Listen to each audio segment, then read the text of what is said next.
everyone. I am so thrilled about today's episode of Beauty Bosses. We're here with the iconic Cynthia Rowley, the celebrated American fashion designer who makes the chicest clothes. Oh, thank you. Thank you so much for being here. I'm thrilled to be here. Oh, it's such a treat. And your offices are gorgeous. Oh, thanks. Well, No, I love beautiful. a look. I love a good aesthetic endpoint. So in spaces too. Aesthetic everywhere. Yeah. Well, I'm so happy that you're here because you are such a legend. You make such beautiful clothing, and we want to find out how you became this person. So, I wanted to start by asking you a little bit about your childhood and upbringing, and if you always knew that you were going to end up in fashion. Well, I always knew I would be creative.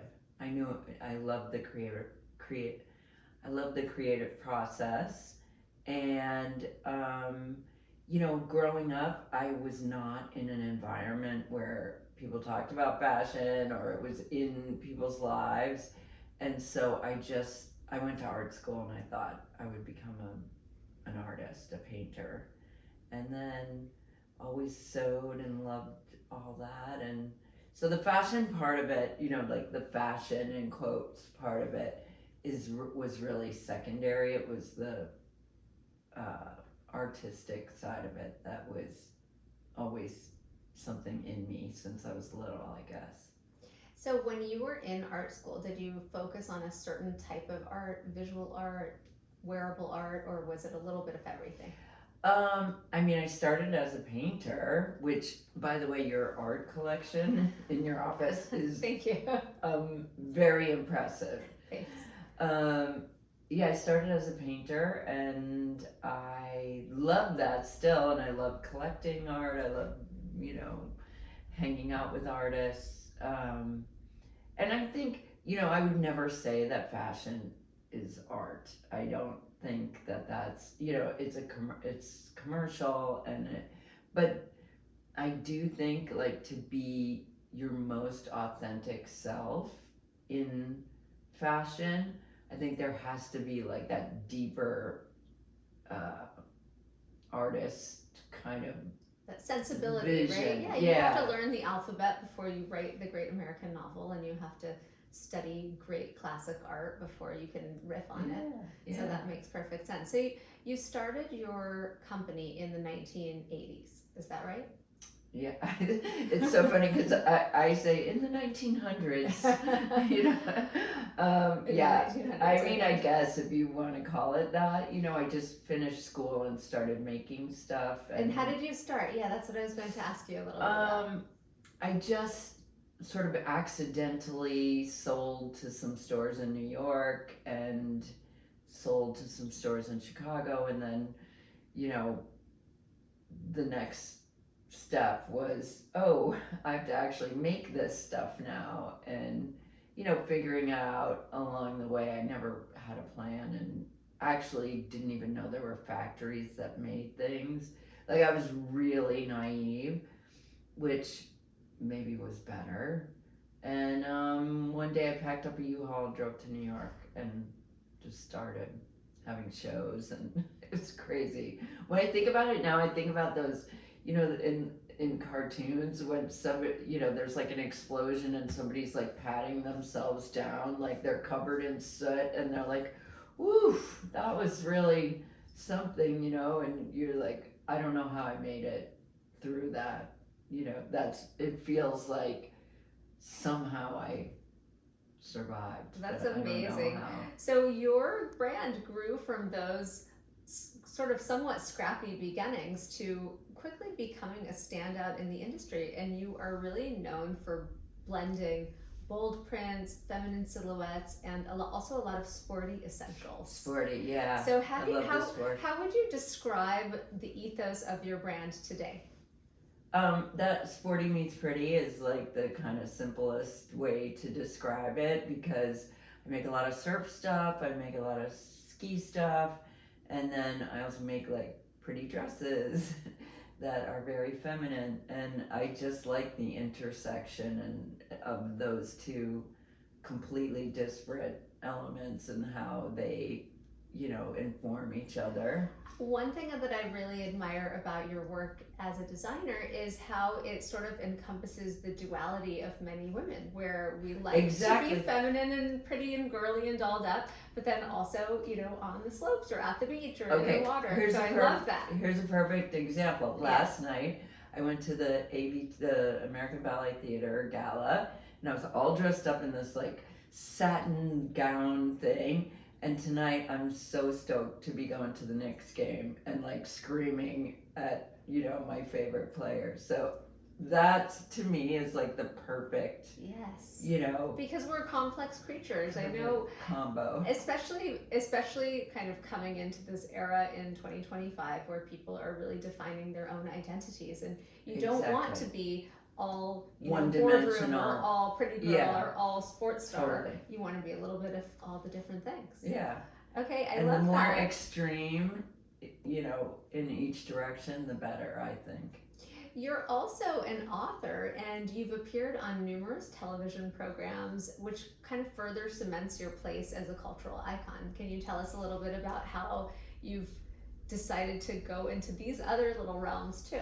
Oh, Big I realms. mean, I wrote some books, throughout my career, and it's really fun to do. And then, if someone asks me to be on a TV show, I'll do it. I've been on every reality show there is. Well, not any dating reality shows yet, although people are talking about the Golden Bachelor that I should. I'm just kidding. No, I'm not going to do that. Anyway, I feel like that could be funny. I like that you say funny, because that is kind of my motivation for everything. There's a campiness I'm like, to if it's funny, yeah, maybe. No, I think that's where I draw the line. But, no, I've been, and some cameos on some shows, like my my daughters were watching Gossip Girl, and they like freaked out one day because they were like, oh my God, Mommy, you're on Gossip Girl. Like sometimes I forget I do the things too, but yeah. What have been some of the big trends and changes you've noticed over the decades? Because there have been some very distinctive moments in how fashion has evolved from the 80s to the 90s, the early aughts, and now. Yeah, it's interesting because I didn't really, I would say that I had a full decade of the 90s and then onward to now. But it's changed so much because, I mean, obviously technology and social media, but also I think just as a discipline, fashion was so had its moment, I think, in the 90s, very revered, and celebrity front row and all that, and because it was exciting and people would come just to be a part of it, and now it's like a different, it's a little bit more transactional, and of course there's supporters, but it's just a little bit of a different vibe, and the shows are different now. I'm actually gonna have my 101st runway show this September. Amazing. I know, it makes me I'm like, since you started last century. Yeah,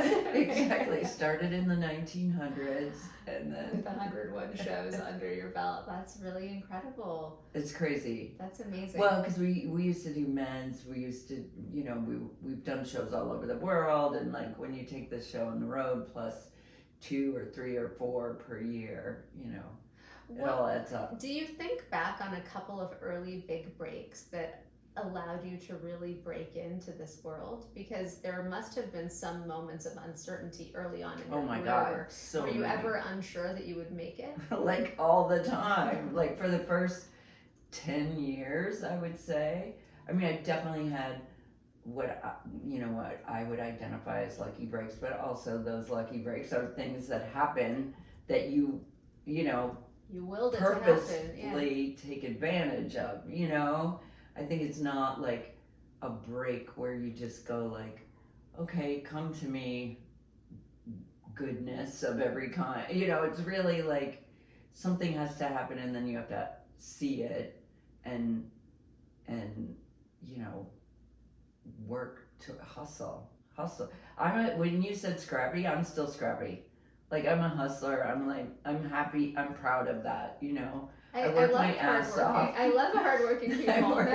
I never Monday understand. through Friday till 7 o'clock. Yes, Always, I love that. At least. I never understand the romanticization of people who don't try hard. Like, I love someone who tries hard. I feel like that's what makes people interesting. I mean, it's really.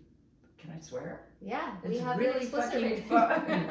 My job is so fun. I love it so much. I feel so lucky every day. I mean, yes, it's an emotional roller coaster because there's like so much. It's like, you know, crazy, you know, every day, like so much going on. But I feel so lucky, you know, that I would never not want to do it as hard as I could. Okay, let's switch gears a little bit. I want to ask you, what are your top 3 favorite pieces that you've ever designed that are impossible. Iconic? Impossible. Okay, a couple. 1, 5, 10. A few. What are a few iconic Cynthia Rowley pieces that you think? I designed 3 wedding dresses for myself. Wait, those have got to be top 3, right? Those are big No, moments, definitely not. No, I don't know. I don't really. I really am not you don't sentimental. Play favorites. Okay. I'm not sentimental about the work. I just want to make more all the time. I'm like constantly cranking stuff out and ideas and scribbles and like putting things in more. It's really. How do you approach putting your ideas and your work into the world? Is it mostly driven by social media or through traditional retailers or through, how do you speak your language to the people? Well, in 2020, on March 13th, 2020, when I was like, oh, that was a nice career you had, Cynthia. Where are you going to go surf now for the rest of your life? I was like, I really thought I was done. And then by March 16th, I guess was Monday, is that right? I reinvented the way we work. And now we design, make, and ship every day. So we will, in September, once a year now only, we show a collection, but it's really a conglomerate of like all these multiple drops that we do. So 2 or 3 times a week we drop new product, and it's a crazy hamster wheel, but we drop new product, keeps our audience engaged. We do it through email blasts, text, social media, and then we have partnerships with all the retailers, Saks, Neiman's, Nordstrom, that are it's like a marketplace. It's online only. And then we have a lot of our own store. We have 9 of our own stores and more coming, hopefully. And so it's just like, a lot of moving parts. Firing on every cylinder so that you can have a maximal impact. That's really cool. It's really fun. I mean, it's like it's much more immediate and more, we can react to things that are doing well. Or we can, like sweep some dogs under the rug every now and then, and just be done with it. So it just makes it much more nimble and fun. What advice do you have for a young person thinking about a career like yours who wants to go into fashion or wants to put their designs into the world? I mean, I think it's the best time to do it. I always say that. It's so much easier now than like I think when I started, when, not to sound like a little old lady, but we had Rolodexes and then I got a BlackBerry and it's just like there's so much, it's the access to technology and an audience. It's amazing, right? Even a teenager can start a whole online storefront on their phone. There's like an 8-year-old kid, somebody keeps sending me stuff. I love that. I love it. It's incredible, I mean, the entrepreneurial spirit, right? I love it. This generation's lemonade stand is like Exactly. extremely scalable. Exactly. And you know what? Do it. If you decide you don't like it anymore, then stop doing it and do something else. Like, it's not a big deal. Like, it's so it should just be authentic and free and fun and I love about you that you have such a spirit of joy in your work, because sometimes people, or at least I perceive some people to be bogged down by their work, but I love that you find the excitement all around you in all of the different aspects of problem solving with your job. I mean, I just think you gotta every day take risks, roll the dice. Like, I never take anything too seriously. Like, I just think, go for it. How do you define your personal style? 15-year-old boy, no. Well, I walk to and from work every day, and I, am like really active and busy all day, so I mostly dress pretty casual during, the work week. But then I can clean up pretty well. I can get Yeah, I've seen you in jazzed all your up. beautiful designs. You usually wear yourself. Always. I mean, Why not? why not? Yeah. I also like run through the studio like 10 minutes before I'm supposed to be somewhere, going like, what is it? Is it? I'm like running around grabbing things, putting on, an outfit and running out the door. Your daughter, Kit Keenan, has also emerged in the spotlight, and she's kind of reflecting your family's generational flair for fashion and self-expression. How has that been? I am so proud of her. I'm so excited about everything she's doing. She's shooting her cookbook this week, How which cool. is really cool, coming out next year. And she's such a boss. I just She learned am from the so best. no, I'm like, I never was like a momager, you know what I mean? I just think she just has it in her. She is who she is.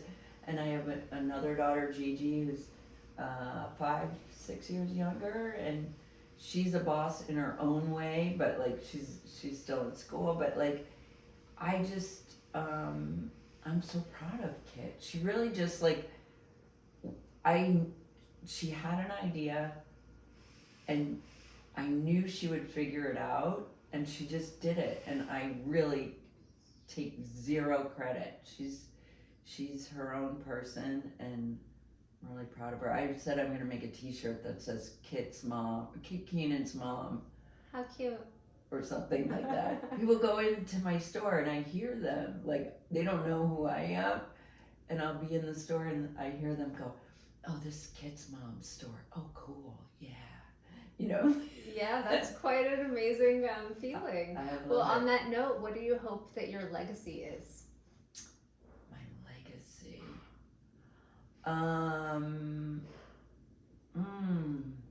That's hard. I mean, all the things like kind and, good mom and all that. But also I hope people think that I was kind of a badass and kind of just would do things just whatever was fun and take risks and all of that. Like, I guess I like that duality again, where I'm a little bit crazy. I admit it. Like, do crazy things. Like sport things. And Well, like what kind of stuff I know about the surfing, but what other stuff do you do? I mean, anything. What do you got? Oh, all right. Well, I love that. No, on our Instagram, it's one of my favorite pictures ever taken ever. It's me doing like this swan being held up by a guy on a surfboard in California, doing a Oh, how tandem cool. tandem surf. It's pretty epic. That's amazing. I have to check And it out. then, yeah, I do a lot of crazy. I got all my teeth knocked out by a wakeboard. I surf all the time. Yeah. That's amazing. You got to switch it up and keep it interesting. I do. I'm trying to be a little bit safer though now.